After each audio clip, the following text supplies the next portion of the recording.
Matius 14. Yohanes Pembaptis dibunuh. Pada masa itu, sampailah berita-berita tentang Yesus kepada Herodes, raja wilayah. Lalu ia berkata kepada pegawai-pegawainya, "Inilah Yohanes Pembaptis. Ia sudah bangkit dari antara orang mati, dan itulah sebabnya kuasa-kuasa itu bekerja di dalamnya." Sebab memang Herodes telah menyuruh menangkap Yohanes, membelenggunya dan memenjarakannya, berhubung dengan peristiwa Herodias, istri Filipus saudaranya. Karena Yohanes pernah menegurnya, katanya, "Tidak halal engkau mengambil Herodias." Herodes ingin membunuhnya, tetapi ia takut akan orang banyak yang memandang Yohanes sebagai nabi. Tetapi pada hari ulang tahun Herodes, menarilah anak perempuan Herodias di tengah-tengah mereka dan menyukakan hati Herodes. Sehingga Herodes bersumpah akan memberikan kepadanya apa saja yang dimintanya. Maka setelah dihasut oleh ibunya, anak perempuan itu berkata, "Berikanlah aku di sini kepala Yohanes Pembaptis di sebuah talam." Lalu sedihlah hati raja, tetapi karena sumpahnya dan karena tamu-tamunya diperintahkannya juga untuk memberikannya. Disuruhnya memenggal kepala Yohanes di penjara, dan kepala Yohanes itu pun dibawa orang di sebuah talam, lalu diberikan kepada gadis itu, dan ia membawanya kepada ibunya. Kemudian datanglah murid-murid Yohanes Pembaptis mengambil mayatnya dan menguburkannya, lalu pergilah mereka memberitahukannya kepada Yesus. Yesus memberi makan 5.000 orang. Setelah Yesus mendengar berita itu, menyingkirlah ia dari situ dan hendak mengasingkan diri dengan perahu ke tempat yang sunyi. Tetapi orang banyak mendengarnya dan mengikuti dia dengan mengambil jalan darat dari kota-kota mereka. Ketika Yesus mendarat, ia melihat orang banyak yang besar jumlahnya. Maka tergeraklah hatinya oleh belas kasihan kepada mereka, dan ia menyembuhkan mereka yang sakit. Menjelang malam, murid-muridnya datang kepadanya dan berkata, "Tempat ini sunyi dan hari sudah mulai malam. Suruhlah orang banyak itu pergi, supaya mereka dapat membeli makanan di desa-desa." Tetapi Yesus berkata kepada mereka, "Tidak perlu mereka pergi, kamu harus memberi mereka makan." Jawab mereka, "Yang ada pada kami di sini hanya 5 roti dan 2 ikan." Yesus berkata, "Bawalah kemari kepadaku." Lalu disuruhnya orang banyak itu duduk di rumput. Dan setelah diambilnya 5 roti dan 2 ikan itu, Yesus mengadah ke langit dan mengucap berkat. Lalu memecah-mecahkan roti itu dan memberikannya kepada murid-muridnya. Lalu murid-muridnya membagi-bagikannya kepada orang banyak. Dan mereka semuanya makan sampai kenyang. Kemudian orang mengumpulkan potongan-potongan roti yang sisa, 12 bakul penuh. Yang ikut makan kira-kira 5.000 laki-laki, tidak termasuk perempuan dan anak-anak. Yesus berjalan di atas air. Sesudah itu, Yesus segera memerintahkan murid-muridnya naik ke perahu dan mendahuluinya ke seberang. Sementara itu, ia menyuruh orang banyak pulang. Dan setelah orang banyak itu disuruhnya pulang, Yesus naik ke atas bukit untuk berdoa seorang diri. Ketika hari sudah malam, ia sendirian di situ. Perahu murid-muridnya sudah beberapa mil jauhnya dari pantai dan diombang-ambingkan gelombang karena angin sakal. Kira-kira jam 3 malam datanglah Yesus kepada mereka berjalan di atas air. Ketika murid-muridnya melihat dia berjalan di atas air, mereka terkejut dan berseru, "Itu hantu!" Lalu berteriak-teriak karena takut. Tetapi segera Yesus berkata kepada mereka, "Tenanglah, aku ini, jangan takut." Lalu Petrus berseru dan menjawab dia, "Tuhan, apabila engkau itu, suruhlah aku datang kepadamu berjalan di atas air." Kata Yesus, "Datanglah." Maka Petrus turun dari perahu dan berjalan di atas air mendapatkan Yesus. Tetapi ketika dirasanya tiupan angin, takutlah ia dan mulai tenggelam lalu berteriak, "Tuhan, tolonglah aku." Segera Yesus mengulurkan tangannya, memegang dia dan berkata, "Hai orang yang kurang percaya, mengapa engkau bimbang?" Lalu mereka naik ke perahu dan angin pun redalah. Dan orang-orang yang ada di perahu menyembah Dia, katanya, "Sesungguhnya Engkau Anak Allah." Yesus menyembuhkan orang-orang sakit di Genesaret. Setibanya di seberang, mereka mendarat di Genesaret. Ketika Yesus dikenal oleh orang-orang di tempat itu, mereka memberitahukannya ke seluruh daerah itu. Maka semua orang yang sakit dibawa kepadanya. Mereka memohon supaya diperkenankan menjamah jumbai jubahnya, dan semua orang yang menjamahnya menjadi sembuh. Markus 6. Yesus ditolak di Nazaret. Kemudian Yesus berangkat dari situ dan tiba di tempat asalnya, sedang murid-muridnya mengikuti Dia. Pada hari Sabat, Ia mulai mengajar di rumah ibadat, dan jemaat yang besar takjub ketika mendengar Dia, dan mereka berkata, "Dari mana diperolehnya semuanya itu? Hikmat apa pulakah yang diberikan kepadanya? Dan mukjizat-mukjizat yang demikian, bagaimanakah dapat diadakan oleh tangannya? Bukankah Ia ini tukang kayu, anak Maria, saudara Yakobus, Yoses, Yudas, dan Simon? Dan bukankah saudara-saudaranya yang perempuan ada bersama kita?" Lalu mereka kecewa dan menolak Dia. Maka Yesus berkata kepada mereka, "Seorang nabi dihormati di mana-mana kecuali di tempat asalnya sendiri, di antara kaum keluarganya dan di rumahnya. Ia tidak dapat mengadakan satu mukjizat pun di sana, kecuali menyembuhkan beberapa orang sakit dengan meletakkan tangannya atas mereka." Yesus mengutus ke-12 rasul. Ia merasa heran atas ketidakpercayaan mereka. Lalu Yesus berjalan keliling dari desa ke desa sambil mengajar. Ia memanggil ke-12 murid itu dan mengutus mereka berdua-dua. Ia memberi mereka kuasa atas roh-roh jahat dan berpesan kepada mereka supaya jangan membawa apa-apa dalam perjalanan mereka, kecuali tongkat, roti pun jangan, bekal pun jangan, uang dalam ikat pinggang pun jangan. Boleh memakai alas kaki, tetapi jangan memakai 2 baju. Katanya selanjutnya kepada mereka, "Kalau di suatu tempat kamu sudah diterima dalam suatu rumah, tinggallah di situ sampai kamu berangkat dari tempat itu. Dan kalau ada suatu tempat yang tidak mau menerima kamu, dan kalau mereka tidak mau mendengarkan kamu, keluarlah dari situ dan kebaskanlah debu yang di kakimu sebagai peringatan bagi mereka." Lalu pergilah mereka memberitakan bahwa orang harus bertobat. Dan mereka mengusir banyak setan dan mengoles banyak orang sakit dengan minyak dan menyembuhkan mereka. Yohanes Pembaptis dibunuh. Raja Herodes juga mendengar tentang Yesus, sebab namanya sudah terkenal, dan orang mengatakan, "Yohanes Pembaptis sudah bangkit dari antara orang mati," dan itulah sebabnya kuasa-kuasa itu bekerja di dalam Dia. Yang lain mengatakan, "Dia itu Elia." Yang lain lagi mengatakan, "Dia itu seorang nabi sama seperti nabi-nabi yang dahulu." Waktu Herodes mendengar hal itu, ia berkata, "Bukan, dia itu Yohanes yang sudah kupenggal kepalanya dan yang bangkit lagi." Sebab memang Herodeslah yang menyuruh orang menangkap Yohanes dan membelenggunya di penjara, berhubung dengan peristiwa Herodias, istri Filipus saudaranya, dan karena Herodes telah mengambilnya sebagai istri. Karena Yohanes pernah menegur Herodes, "Tidak halal engkau mengambil istri saudaramu." Karena itu Herodias menaruh dendam pada Yohanes dan bermaksud untuk membunuh dia, tetapi tidak dapat.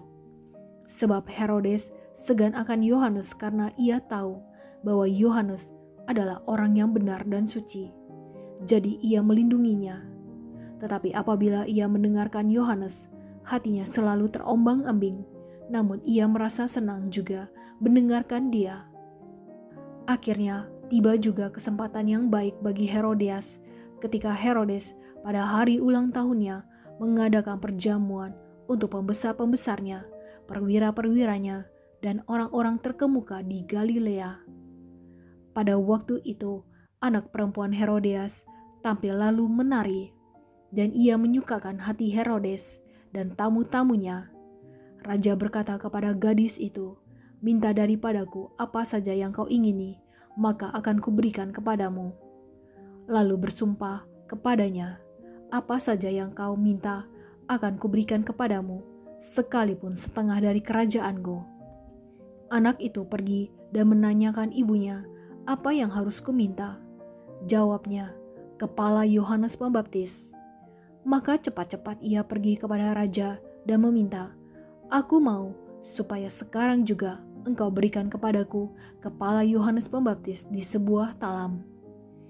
Lalu sangat sedihlah hati raja, tetapi karena sumpahnya dan karena tamu-tamunya, ia tidak mau menolaknya. Raja segera menyuruh seorang pengawal dengan perintah supaya mengambil kepala Yohanes. Orang itu pergi dan memenggal kepala Yohanes di penjara. Ia membawa kepala itu di sebuah talam dan memberikannya kepada gadis itu, dan gadis itu memberikannya pula kepada ibunya. Ketika murid-murid Yohanes mendengar hal itu, mereka datang dan mengambil mayatnya, lalu membaringkannya dalam kuburan. Yesus memberi makan 5.000 orang. Kemudian rasul-rasul itu kembali berkumpul dengan Yesus dan memberitahukan kepadanya semua yang mereka kerjakan dan ajarkan.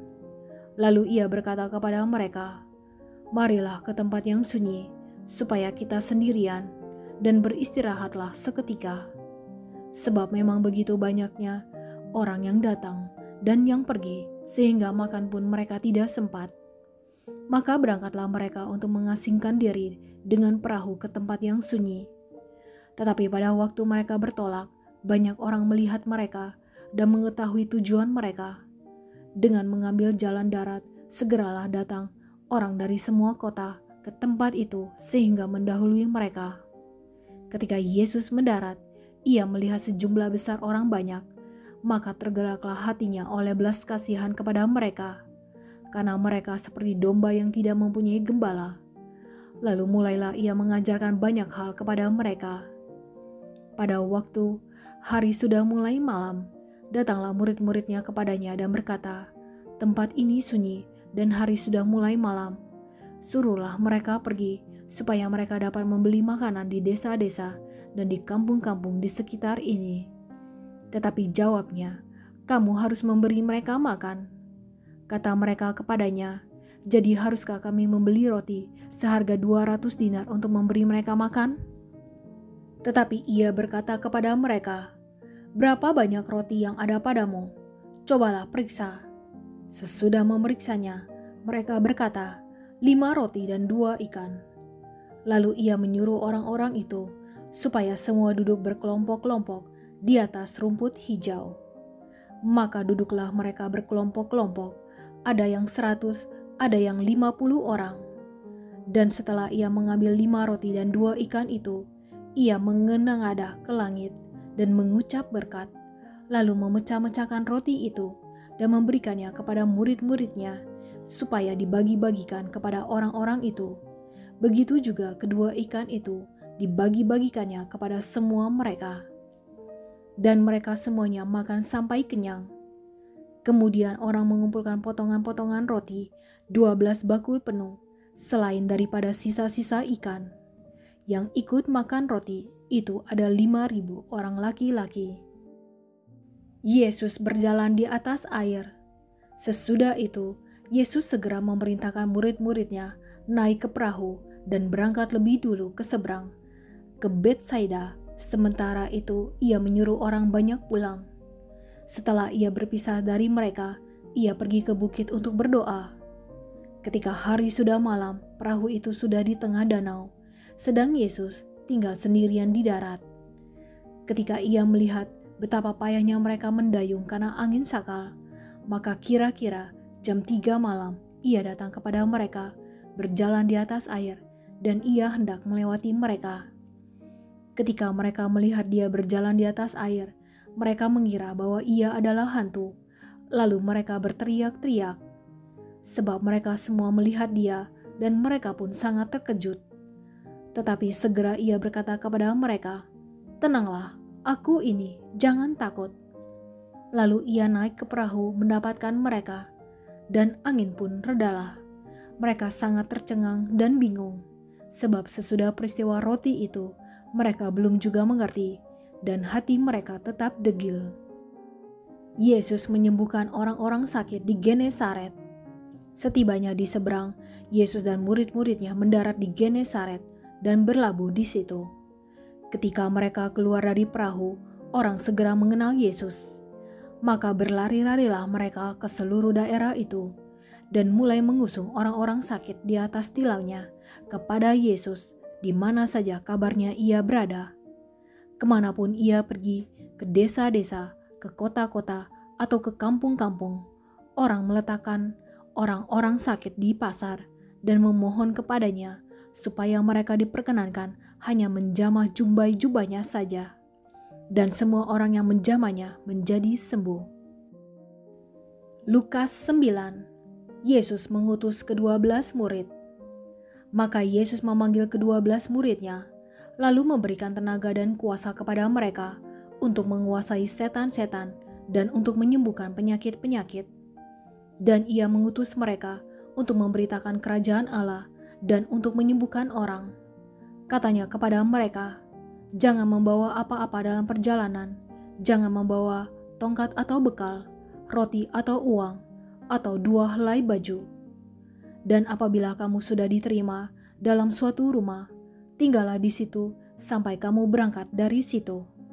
Dan kalau ada orang yang tidak mau menerima kamu, keluarlah dari kota mereka dan kebaskanlah debunya dari kakimu sebagai peringatan terhadap mereka.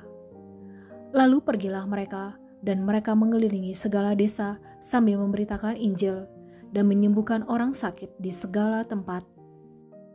Herodes dan Yesus. Herodes, raja wilayah, mendengar segala yang terjadi itu, dan ia pun merasa cemas, sebab ada orang yang mengatakan bahwa Yohanes telah bangkit dari antara orang mati. Ada lagi yang mengatakan bahwa Elia telah muncul kembali, dan ada pula yang mengatakan bahwa seorang dari nabi-nabi dahulu telah bangkit. Tetapi Herodes berkata, Yohanes telah kupenggal kepalanya, siapa gerangan dia ini yang kabarnya melakukan hal-hal demikian? Lalu ia berusaha supaya dapat bertemu dengan Yesus. Yesus memberi makan 5.000 orang. Sekembalinya rasul-rasul itu menceritakan kepada Yesus apa yang telah mereka kerjakan. Lalu Yesus membawa mereka dan menyingkir ke sebuah kota yang bernama Betsaida, sehingga hanya mereka saja bersama dia. Akan tetapi orang banyak mengetahuinya, lalu mengikuti dia. Ia menerima mereka dan berkata-kata kepada mereka tentang kerajaan Allah, dan ia menyembuhkan orang-orang yang memerlukan penyembuhan. Pada waktu hari mulai malam, datanglah ke-12 muridnya kepadanya dan berkata, suruhlah orang banyak itu pergi, supaya mereka pergi ke desa-desa dan kampung-kampung sekitar ini untuk mencari tempat penginapan dan makanan, karena di sini kita berada di tempat yang sunyi. Tetapi ia berkata kepada mereka, kamu harus memberi mereka makan. Mereka menjawab, yang ada pada kami tidak lebih daripada 5 roti dan 2 ikan, kecuali kalau kami pergi membeli makanan untuk semua orang banyak ini. Sebab di situ ada kira-kira 5.000 orang laki-laki. Lalu ia berkata kepada murid-muridnya, suruhlah mereka duduk berkelompok-kelompok, kira-kira 50 orang sekelompok. Murid-murid melakukannya dan menyuruh semua orang banyak itu duduk. Dan setelah ia mengambil 5 roti dan 2 ikan itu, ia menengadah ke langit, mengucap berkat, lalu memecah-mecahkan roti itu dan memberikannya kepada murid-muridnya supaya dibagi-bagikannya kepada orang banyak. Dan mereka semuanya makan sampai kenyang. Kemudian dikumpulkan potongan-potongan roti yang sisa sebanyak 12 bakul. Pengakuan Petrus. Pada suatu kali ketika Yesus berdoa seorang diri, datanglah murid-muridnya kepadanya. Lalu ia bertanya kepada mereka, kata orang banyak, siapakah aku ini? Jawab mereka, Yohanes Pembaptis. Ada juga yang mengatakan Elia. Ada pula yang mengatakan bahwa seorang dari nabi-nabi dahulu telah bangkit. Yesus bertanya kepada mereka, menurut kamu, siapakah aku ini? Jawab Petrus, Mesias dari Allah. Lalu Yesus melarang mereka dengan keras supaya mereka jangan memberitahukan hal itu kepada siapapun. Pemberitahuan pertama tentang penderitaan Yesus dan syarat-syarat mengikut Dia. Dan Yesus berkata, Anak Manusia harus menanggung banyak penderitaan dan ditolak oleh tua-tua, imam-imam kepala, dan ahli-ahli Taurat, lalu dibunuh dan dibangkitkan pada hari ketiga. Katanya kepada mereka semua, setiap orang yang mau mengikut aku, ia harus menyangkal dirinya, memikul salibnya setiap hari dan mengikut aku. Karena barang siapa mau menyelamatkan nyawanya, ia akan kehilangan nyawanya. Tetapi barang siapa kehilangan nyawanya karena aku, ia akan menyelamatkannya. Apa gunanya seorang memperoleh seluruh dunia, tetapi ia membinasakan atau merugikan dirinya sendiri? Sebab barang siapa malu karena aku dan karena perkataanku, Anak Manusia juga akan malu karena orang itu apabila ia datang kelak dalam kemuliaannya dan dalam kemuliaan Bapa dan malaikat-malaikat kudus.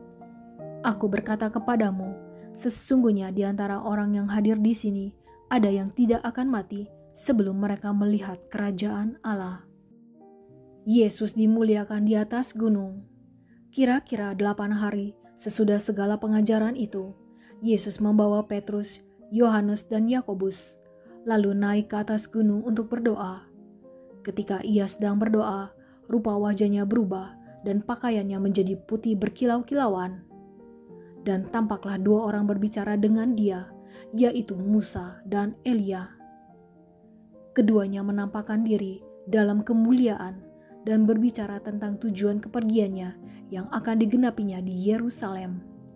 Sementara itu, Petrus dan teman-temannya telah tertidur, dan ketika mereka terbangun, mereka melihat Yesus dalam kemuliaannya dan kedua orang yang berdiri di dekatnya itu. Dan ketika kedua orang itu hendak meninggalkan Yesus, Petrus berkata kepadanya, Guru, betapa bahagianya kami berada di tempat ini. Baiklah kami dirikan sekarang 3 kemah, 1 untuk engkau, 1 untuk Musa, dan 1 untuk Elia. Tetapi Petrus tidak tahu apa yang dikatakannya itu. Sementara ia berkata demikian, datanglah awan menaungi mereka, dan ketika mereka masuk ke dalam awan itu, takutlah mereka. Maka terdengarlah suara dari dalam awan itu yang berkata, Inilah anakku yang kupilih, dengarkanlah dia. Ketika suara itu terdengar, nampaklah Yesus tinggal seorang diri, dan murid-murid itu merahasiakannya. Dan pada masa itu, mereka tidak menceritakan kepada siapapun apa yang telah mereka lihat itu. Yesus mengusir roh dari seorang anak yang sakit. Pada keesokan harinya, ketika mereka turun dari gunung itu, datanglah orang banyak berbondong-bondong menemui Yesus. Seorang dari orang banyak itu berseru, katanya, Guru, aku memohon supaya engkau menengok anakku, sebab ia adalah satu-satunya anakku. Sewaktu-waktu ia diserang roh, lalu mendadak ia berteriak, dan roh itu menggoncang-goncangkannya, sehingga mulutnya berbusa. Roh itu terus saja menyiksa dia, dan hampir-hampir tidak mau meninggalkannya. Dan aku telah meminta kepada murid-muridmu, supaya mereka mengusir roh itu, tetapi mereka tidak dapat. Maka kata Yesus, Hai kamu angkatan yang tidak percaya dan yang sesat, berapa lama lagi aku harus tinggal di antara kamu dan sabar terhadap kamu? Bawa anakmu itu kemari. Dan ketika anak itu mendekati Yesus, setan itu membantingkannya ke tanah dan menggoncang-goncangkannya. Tetapi Yesus menegur roh jahat itu dengan keras dan menyembuhkan anak itu, lalu mengembalikannya kepada ayahnya. Pemberitahuan kedua tentang penderitaan Yesus. Maka takjublah semua orang itu karena kebesaran Allah. Ketika semua orang itu masih heran karena segala yang diperbuatnya itu, Yesus berkata kepada murid-muridnya, Dengarlah dan camkanlah segala perkataanku ini. Anak manusia akan diserahkan ke dalam tangan manusia. Mereka tidak mengerti perkataan itu, sebab artinya tersembunyi bagi mereka, sehingga mereka tidak dapat memahaminya, dan mereka tidak berani menanyakan arti perkataan itu kepadanya. Siapa yang terbesar di antara para murid? Maka timbullah pertengkaran di antara murid-murid Yesus tentang siapakah yang terbesar di antara mereka. Tetapi Yesus mengetahui pikiran mereka. Karena itu ia mengambil seorang anak kecil dan menempatkannya di sampingnya, dan berkata kepada mereka, "Barang siapa menyambut anak ini dalam namaku, ia menyambut aku. Dan barang siapa menyambut aku, ia menyambut dia yang mengutus aku. Karena yang terkecil di antara kamu sekalian, dialah yang terbesar." Seorang yang bukan murid Yesus mengusir setan. Yohanes berkata, "Guru, kami lihat seorang mengusir setan demi namamu, lalu kami cegah orang itu, karena ia bukan pengikut kita." Yesus berkata kepadanya, "Jangan kamu cegah, sebab barang siapa tidak melawan kamu, ia ada di pihak kamu." Yesus dan orang Samaria. Ketika hampir genap waktunya, Yesus diangkat ke sorga. Ia mengarahkan pandangannya untuk pergi ke Yerusalem. Dan ia mengirim beberapa utusan mendahului dia. Mereka itu pergi, lalu masuk ke suatu desa orang Samaria untuk mempersiapkan segala sesuatu baginya. Tetapi orang-orang Samaria itu tidak mau menerima dia, karena perjalanannya menuju Yerusalem. Ketika dua muridnya, yaitu Yakobus dan Yohanes, melihat hal itu, mereka berkata, "Tuhan, apakah Engkau mau supaya kami menyuruh api turun dari langit untuk membinasakan mereka?" Akan tetapi ia berpaling dan menegur mereka. Lalu mereka pergi ke desa yang lain. Hal mengikut Yesus. Ketika Yesus dan murid-muridnya melanjutkan perjalanan mereka, berkatalah seorang di tengah jalan kepada Yesus, "Aku akan mengikut Engkau kemana saja Engkau pergi."